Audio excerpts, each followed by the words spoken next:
Are you ready for your storyboard? You now know how to edit your director's notes, why they matter, and the things you need to complete before you're actually ready to move on to the storyboard. But let's do a little checkup here and actually see where you're at. So by this time, we need to understand that your visual foundation is complete. That's what we want to know by the end of our director's notes.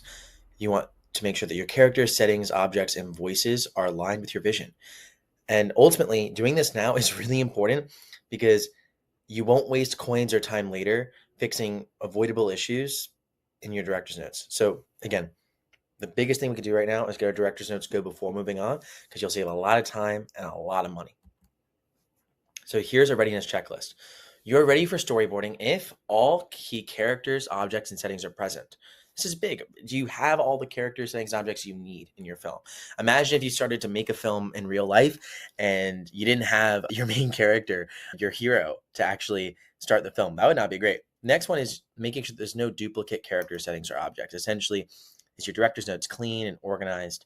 Next is, do your character images match your vision?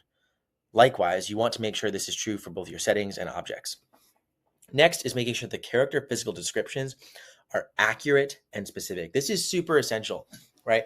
Physical description plus image is what is fed in to create the start frames and even create your videos. So if there's a discrepancy where the physical description doesn't align with the image of anything in your director's notes, it could cause issues.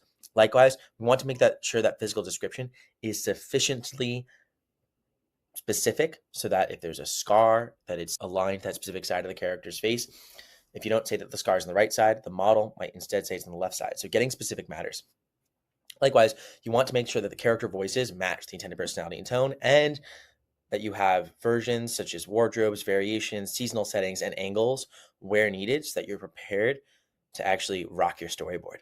So to remind you again, this step is important because if you don't have the characters looking how you want, you might regenerate shots and then have to spend a lot more money on that. It's better to get your characters set up front before you generate any film. Likewise, you might have inconsistent visuals or plot gaps if you don't have different versions of settings and characters filled out.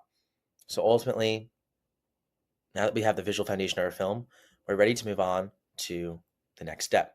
But if you're not ready yet, that's okay. Return to your director's notes, make edits based on prior final sessions, and once you complete this checklist fully, you'll be ready for the next step.